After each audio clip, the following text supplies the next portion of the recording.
আজকে নিশ্চয়ই তোমরা থাম্বনেল দেখেই বুঝতে পারছো যে আমাদের আজকে স্টোরি যেটা আমরা পড়বো মাই আর্লি হাউস, আমার প্রাথমিক ঘর বা আমার আগের বাড়ি। এই যে গল্পটা, এটা ঘোড়াদের নিয়ে। তো চলো এই ইন্টারেস্টিং স্টোরিটা আমরা লাইন বাই লাইন পড়ে নিই আর ভালো করে বুঝে নিই। The first place that I can well remember was a large pleasant meadow with a pond of clear water in it. তাহলে আমি প্রথম জায়গা যেটা মনে করতে পারি বা ভালোভাবে আমি যেটা মনে করতে পারি সেটা ছিল একটা বড় প্লেজেন্ট বা মনোরম, যেখানে ভালো লাগে, খুব একটা শান্তি আছে, মনোরম মেডো। মেডো মানে হচ্ছে তৃণভূমি বা ঘাসের একটা জমি। With a pond of clear water in it, যেখানে একটা পন্ড ছিল, একটা পুকুর ছিল, যে পুকুরে পরিষ্কার জল ছিল। Some shady trees leaned over it. কিছু ছায়াময় গাছ, মানে যেগুলো ছায়া দেয়, সেই সকল গাছ লিন্ড মানে ঝুঁকে ছিল, ওভার ইট ওই পুকুরের উপরে ঝুঁকে ছিল। And rushes and water lilies grew at the deep end. তাহলে যে গভীর প্রান্ত আছে বা যে ডিপ এন্ড আছে, সেখানে কি হয়েছে, রাসেস বা নলখাগড়া গাছ অ্যান্ড ওয়াটার লিলিজ মানে হচ্ছে শ্যাবলা গাছ সেখানে জন্মাতো, মানে জন্মেছিল। Over the hedge on one side we looked into a ploughed field. Over the hedge মানে বেড়ার, on one side একদিকে, we looked আমরা দেখতাম, a ploughed field মানে হচ্ছে একটা চাষ করার জমি বা যে জমিতে হাল করা হয়েছে সেরকম একটা জমি। And on the other এবং অন্য প্রান্তে we looked over a gate at our master's house. তাহলে অন্যদিকে আমরা একটা গেট দেখতে পেতাম, যে গেটটা আমাদের যিনি মনিব তার বাড়ির gate. which stood by the roadside, যেটা একদম রাস্তার ধারেই ছিল। at the top of the meadow was a grove of fir trees. তাহলে এই যে মেডো বা তৃণভূমি, এর ওপরের দিকে কি ছিল, একটা জঙ্গল ছিল। কি গাছের? ফার ট্রি মানে হচ্ছে দেবদারু গাছের একটা জঙ্গল ছিল এই তৃণভূমির ওপরের প্রান্তে। And at the bottom a running brook overhung by a steep bank. আর নিচের দিকে ছিল একটা রানিং ব্রুক, যেটা ওভারহাং করছিল, ঝুলছিল, বাই আ স্টিপ, যে পাড়টা ছিল সে পাড়টা খুব খাড়া ছিল, মানে স্টিপ ছিল। While I was young I lived upon my mother's milk. তাহলে আমি যখন ছোট ছিলাম তখন আমি আমার মায়ের দুধ খেয়ে থাকতাম। As I could not eat grass, যেহেতু আমি তখন ঘাস খেতে পারতাম না। মানে এটা কে বলছে? নিশ্চয়ই ঘোড়া কথা বলছে। In the daytime I ran by her side. তাহলে দিনের বেলা আমি তার চারিপাশে দৌড়ে বেড়াতাম। And at night এবং রাত্রিবেলা I lay down close to her. রাত্রিবেলা আমি তার পাশেই শুয়ে পড়তাম। When it was hot we used to stand by the pond in the shade of trees. যখন খুব গরম থাকতো তখন আমরা দুজনেই পুকুরের পাশে দাঁড়াতাম ওই গাছগুলোর ছাওয়াতে। And when it was cold এবং যখন শীত হতো বা ঠান্ডা হতো, we had a nice warm shade near the group. ওই জঙ্গল বা বাগানের পাশে আমাদের একটা গরম বা উষ্ণ চালা ঘর তৈরি করা থাকতো। As soon as I was old enough to eat grass, my mother used to go out to work in the daytime. যখন আমি একটু বড় হলাম, মানে আমি যখন ঘাস খাওয়ার মতো বড় হলাম না, তখন আমার মা বাইরে চলে যেত দিনের বেলা কাজ করার জন্য। and come back in the evening, এবং বৈকাল বেলা আবার ফিরে আসতেন। There were 6 young colts in the meadow besides me. এখানে কিন্তু beside নেই, এখানে besides আছে, মানে আমাকে ছাড়াও, ঠিক আছে? তাহলে আমাকে বাদ দিয়ে এই যে মেডো বা তৃণভূমি আছে, সেখানে আরো 6টা কি হচ্ছে ইয়াং কল্ট ছিল। কল্ট মানে হচ্ছে ছেলে ঘোড়ার বাচ্চা, যে ঘোড়ার বাচ্চাগুলো ছেলে হয় সেগুলোকে মেনলি আমরা কল্টস বলি। They were older than I was. আমি যতটা বড় ছিলাম আমার থেকেও তারা কি ছিল, বয়সে বড় ছিল। Some were nearly as large as grown up horses. কোনোটি পূর্ণবয়স্ক ঘোড়াদের মতোই বড় ছিল। I used to run with them. আমি তাদের সাথে দৌড়াতাম। and had great fun. আর আমি খুব আনন্দও করতাম, খুব মজা করতাম। We used to gallop all together. ঘোড়ারা যখন খুব দ্রুতভাবে দৌড়ায় সেটাকে গ্যালপ বলা হয়। তাহলে আমরা সকলেই একসাথে গ্যালপ করতাম। And round the field as hard as we could go. তাহলে কি হতো, আমরা ফিল্ডটাকে চারিদিকে ঘুরতাম যত তাড়াতাড়ি বা যত দ্রুত আমরা সেটা করতে পারতাম। Sometimes we had rather rough play. কখনো কখনো আমাদের মধ্যে খুব ধস্তাধস্তিও হতো। For they would frequently bite and kick as well as gallop. তাহলে তারা গ্যালপ তো করতোই, দ্রুত দৌড়াতো, প্লাস তার সাথে সাথে তারা কামড়াতো, বাইট করতো আর লাথিও মারতো। One day when there was a good deal of kicking, my mother went to me to come to her. তাহলে একদিন যখন এরকম অনেক লাথি মারামারি হচ্ছিল তখন আমার মা হুইন্ড করলো। আচ্ছা, হুইন্ড বলতে এখানে মনে রাখবে ঘোড়ার ডাক, ঘোড়া ডাকছে। To me to come to her, ডাকলো আমাকে। অ্যান্ড সি সেড, এবং তিনি বললেন, I wish to pay attention to what I am going to say to you. আমি আশা করছি তুমি মনোযোগ দিয়ে শুনবে আমি তোমাকে যা সকল কিছু বলতে চলেছি। Who live here are very good course. তাহলে এই সমস্ত কর্স যারা এখানে বসবাস করছে বা থাকছে তারা খুবই ভালো কর্স। But they R cut horse কর্স, কিন্তু তারা সকলেই হচ্ছে মালবাহী ঘোড়ার বাচ্চা। আর অফকোর্স মানে হচ্ছে স্বাভাবিকভাবে তারা কিন্তু ম্যানার্স শেখেনি, মানে হচ্ছে আদব কায়দা কিন্তু তারা জানে না। You have been well bred and well born, কিন্তু তোমার বংশমর্যাদা এবং জন্ম ওদের তুলনায় কি ভালো, সেটা মা বলতে চাইছে, মানে ওই ঘোড়ার মাটা তাকে বলছে। Your father has a great name in this part. এই অঞ্চলে তোমার বাবার ভালো নাম ডাক আছে। And your grandfather owned the cup 2 years at the Newmarket races. অন্যদিকে তোমার গ্র্যান্ডফাদার নিউ মার্কেটের যে রেস হয়েছিল, দৌড় হয়েছিল, সেখানে 2 বছর কি হয়েছিল, কাপ জিতেছিলেন। Your grandmother had the sweetest temper of any horse I ever knew. আমি আজ পর্যন্ত যে ঘোড়াগুলোকে জানি বা চিনি তাদের মধ্যে থেকে তোমার গ্র্যান্ডমাদার বা দিদা বা তোমার ঠাকুমার যে টেম্পার ছিল, মানে হচ্ছে মেজাজ ছিল, সেটা সব থেকে মিষ্টি ছিল। And I think you have never seen me kick or bite. আর আমার মনে হয় তুমি কখনোই আমাকে কাউকে লাথি মারতে এবং কামড়াতে দেখোনি। I hope you will grow up gentle and good. আমি আশা করছি তুমি শান্ত এবং ভালোভাবে বড় হয়ে উঠবে। And never learn bad ways. আর কখনোই বাজে স্বভাব শিখবে না। Do your work with a good will. ভালো মন দিয়ে কাজগুলো করবে। Lift your feet up well when you trot. তুমি যখন দৌড়াবে তোমার পাগুলি তুমি ভালো করে উপরের দিকে তুলবে। And never bite or kick even in play. খেলার ছলেও কখনো কাউকে কামড়াবে না বা লাথি মারবে না। I had never forgotten my mother's advice. তাহলে আমার মা যে অ্যাডভাইস দিয়েছিল সেটা আমি আজ পর্যন্ত কখনো ভুলিনি। I knew she was wise old horse. আমি জানতাম সে খুব জ্ঞানী বৃদ্ধ একজন ঘোড়া। And our master thought a great deal of her. এবং আমাদের যে মালিক ছিলেন উনি আমার মাকে খুব পছন্দ করতেন।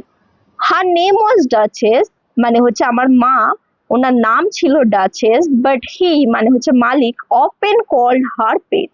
কিন্তু এই ডাচেসকে বা আমার মাকে মালিক সবসময় পেট বলেই ডাকতো। Our master was a good kind man. আমাদের যিনি মালিক ছিলেন উনি খুব ভালো এবং দয়ালু মানুষ ছিলেন। He gave us good food, good lodging and kind words. উনি আমাদেরকে ভালো খাবার দিতেন, ভালো থাকার জায়গা দিতেন এবং ভালো কথাও বলতেন। He spoke as kindly to us as he did to his little children. সে তার ছোট ছোট বাচ্চাদের সাথে যেমন ভাবে দয়ার সাথে কথা বলতেন তেমন ভালোভাবে আমাদের সাথেও উনি কথা বলতেন। We were all fond of him. আমরা সকলেই তাকে খুব ভালোবাসতাম। And my mother loved him very much. এবং আমার মা তাকে খুবই ভালোবাসতেন। When she saw him at the gate, she would neigh with joy. Neigh মানে হচ্ছে ঘোড়ার ডাক। তাহলে কি হচ্ছে, আনন্দের সাথে সে ডাকতো যখনই এই মালিককে গেটে তার মা দেখতে পেত। and trot up to him, এবং তার দিকে ছুটে যেতেন। He would pat and stroke her and say, তাহলে প্যাট বা পিঠে চাপড়াতেন এবং হাত বোলাতেন আর বলতেন, well old pet and how is your little darky, তাহলে বলছে খুব ভালো বৃদ্ধ পেট আমার, তোমার ডার্কি ছোট ডার্কি কেমন আছে। I was a dull black, তাহলে আমি একটা ডাল কালো রঙের ঘোড়া ছিলাম, so he called me ডার্কি, তাই জন্য আমাকে ডার্কি বলে ডাকতেন। Then he would give me a piece of bread, তারপর আমাকে এক টুকরো রুটি তিনি দিতেন, which was very good, যেটা খুবই ভালো ছিল, and sometimes he bought a carrot for my mother, আর কখনো কখনো একটা গাজর আমার মার জন্য তিনি নিয়ে আসতেন।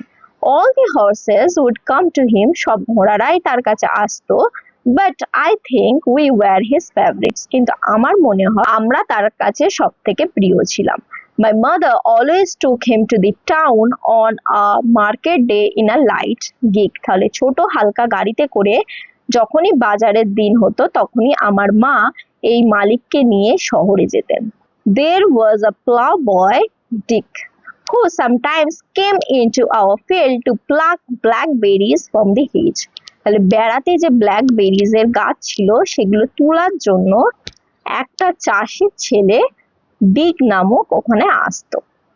When he had eaten all he wanted, তার যতটা ইচ্ছা হতো ততটা যখন তার খাওয়া হয়ে যেত, he would have what he called fun with the colts, তাহলে তারপরে যেটাকে ও মজা হিসাবে দেখতো সেই মজাটা এই কলসদের সাথে, এই ছেলে বাচ্চা ঘোড়াদের সাথে সে সেই মজাটা করতো। Throwing stones and sticks at them to make them gallop, তাহলে কি করতো, পাথর ছুঁড়তো আর বাড়ি ছুঁড়তো তাদের দিকে যাতে করে তারা গ্যালপ করে, মানে দৌড়ায়, দ্রুত বেগে ঘোড়ারা দৌড়ায়, তাই জন্য তাদের দিকে স্টোন এবং বাড়ি ছুঁড়তো। We did not much mind him for we could gallop off, আমরা যেহেতু দৌড়ে পালাতে পারতাম তাই জন্য ওকে অতটা আমরা গুরুত্ব দিতাম না। But sometimes a stone would hit and hurt us, কিন্তু কখনো কখনো একটা পাথর আমাদের লাগতো এবং সেটা আমাদের খুবই হার্ট করতো, মানে হতো কষ্ট দিত। One day he was at his game, এরকমই একদিন সে তার খেলা খেলছিল, and did not know that the master was in the next field, কিন্তু সে জানতো না যে তাদের মালিকটি পাশের যে মাঠ আছে সেখানেই ছিলেন। But he was there, কিন্তু সে সেখানেই ছিলেন, watching what was going on, আর আমাদের মালিক দেখছিলেন যা যা কিছু এখানে হচ্ছিল। Over the hedge he jumped in, বেড়ার উপর থেকে সে লাফিয়ে এলো, a snap, and catching Dick by the arm, আর কি করলো, সে ধরলো ওই ডিককে নিজের বাহু দিয়ে। He gave him a box on the ear as made him roar with pain and surprise, আর এসে খুব জোরে একটা চড় লাগিয়ে দিল তার কানে, যার পরে সে খুব জোরে যন্ত্রণায় এবং অবাক হয়ে চিৎকার করতে লাগলো। As soon as we saw the master, we trolled up nearer to see what went on, যখনই আমরা মালিককে দেখলাম তখনই আমরা দৌড়ে ওর কাছে গেলাম কি হচ্ছে দেখার জন্য। Bad boy, he said, bad boy to chase the colts, তাহলে বলছে ওকে খারাপ ছেলে বলছে, কারণ সে চেজ করছিল কলসদেরকে, তারা করছিল এই ঘোড়া, ছোট ছোট ঘোড়াদেরকে। This is not first time, not the second, but it shall be last, এটা কিন্তু প্রথম না দ্বিতীয় না, এটাই যেন শেষ হয়। There, take your money and go home, যাও ওখানে তোমার টাকা আছে, টাকা নিয়ে বাড়ি চলে যাও। I shall not want you on my farm again, আমি এর পরে কখনোই আমার খামারে তোমাকে দেখতে চাই না। So we never saw Dick anymore, তারপর থেকে আমরা ডিককে কখনোই আর দেখিনি। Old Daniel, the man who looked after the horses, was just as gentle as our master, so we were well off. তারপরে একজন বয়স্ক এলেন যিনি হচ্ছে ড্যানিয়েল, যিনি আমাদের মাস্টারের মতোই জেন্টেল ছিলেন, তাই আমাদের খুব ভালোই চলছিল। এই গল্পটা যেটা তোমরা পড়লে এটা কিন্তু কমপ্লিট গল্প না, এটা একটা পার্ট, মানে একটা অংশ। কোথা থেকে নেওয়া হয়েছে? Black Beauty by Anna Sewell, তাহলে অ্যানা সেভেলের লেখা ব্ল্যাক বিউটি নামক একটা বই থেকে এই গল্পটা বা এই পার্টটা নেওয়া হয়েছে। তাহলে যিনি এই সুন্দর গল্পটা তোমাদের উপহার দিলেন, চলো ওনার সম্বন্ধে কিছু পড়ে নিই। About the author, Anna Sewell. উনি 1820-তে জন্মগ্রহণ করেন এবং মারা গিয়েছিলেন 1878-এ। wrote Black Beauty to try and improve the treatment of horse. উনি ব্ল্যাক বিউটি কেন লিখেছেন? যাতে করে ঘোড়াদের ওপরে যে ট্রিটমেন্ট করা হয়, যে আচরণ করা হয়, সেটা একটু ভালো করার চেষ্টাই লিখেছেন। Horses were used a lot at his time in history and often treated harshly. তাহলে ওনার সময় কি হতো, খুব বেশি এই হর্স গুলোকে ব্যবহার করা হতো এবং খুব হার্সলি, খুব খারাপ ভাবে এদের উপরে ব্যবহার করা হতো বা এদের উপরে অত্যাচারও করতে দেখা যেত। Sewell relied on a horse and carriage to get around because she severely damaged both of her ankles. তাহলে যেহেতু ওনার অ্যাঙ্কেলসটা ড্যামেজ হয়ে গেছিল when she was a child, যখন উনি বাচ্চা ছিলেন, তাই জন্য উনি সবসময় রিলাই করতেন, ভরসা করতেন ঘোড়ার উপরে বা ক্যারিয়েজের উপরে এদিক ওদিক যাওয়ার জন্য।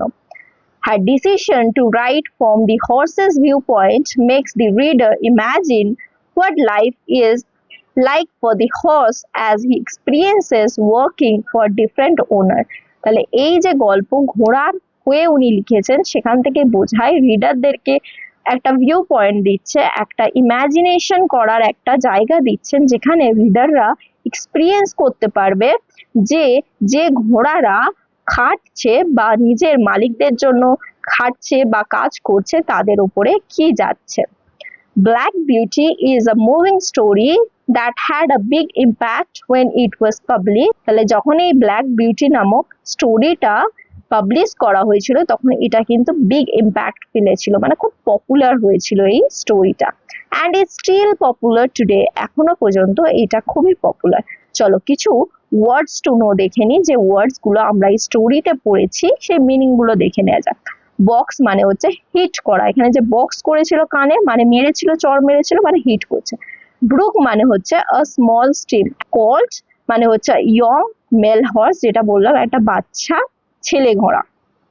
গ্যালপ মানে হচ্ছে দি ফার্স্টেস্ট, গ্যালপ মানে হচ্ছে the fastest pace of a horse, pace মানে হচ্ছে স্পিড, তাহলে সব থেকে বেশি দ্রুত যে স্পিড হয় একটা ঘোড়া, সেটাকে গ্যালপ করা বলে। গিগ মানে হচ্ছে লাইট টু হুইল ক্যারিয়েজ, তাহলে দু চাকার একটা ক্যারিয়েজ যেটা খুব হালকা হয়, সেটাকে গিগ বলা হয়। লজিং, লজিং মানে হচ্ছে লিভিং প্লেস, থাকার জায়গা। মেডো, মেডো মানে হচ্ছে তৃণভূমি, একটা ঘাস দিয়ে ভরা একটা মাঠ। প্লাউ মানে হচ্ছে two ডিগ up an area to make it ready for planting, মানে হচ্ছে তোমার হাল করা, কোনো জমিতে হাল করা যাতে করে চাষ করা যায়। রাসেস মানে হচ্ছে প্ল্যান্টস, গাছপালা, যে গাছপালাকে আমরা নল খাগড়াও বলি, সেই গাছের কথা বলা হচ্ছে। ওয়েল ব্রেড মানে হচ্ছে having or showing good manners being of good quality, তাহলে ভালো ব্যবহার এবং ভালো ম্যানার্স এবং গুড কোয়ালিটি যাদের মধ্যে আছে বা ভালো বংশের মানুষ, সেটাকে বলছে ওয়েল ব্রেড। ওয়েন্ড, ওয়েন্ড মানে হচ্ছে ফার্স্ট টেন্স অফ ওয়েনি, উইনি মানে হচ্ছে একটা নয়েজ যেটা ঘোড়া করে, সেটাকে ওয়েনি বলা হয়, আর তারই ফার্স্ট টেন্স হচ্ছে ওয়েন। তোমাদের এই ভিডিওটি ভালো লেগে থাকে তাহলে অবশ্যই লাইক, সাবস্ক্রাইব এবং বন্ধুদের সাথে অনেক অনেক শেয়ার করার রিকোয়েস্ট রইল। দেখা হচ্ছে পরবর্তী ভিডিওতে আরো এরকম অসাধারণ কন্টেন্ট নিয়ে। সঙ্গে থাকো, শিখতে থাকো।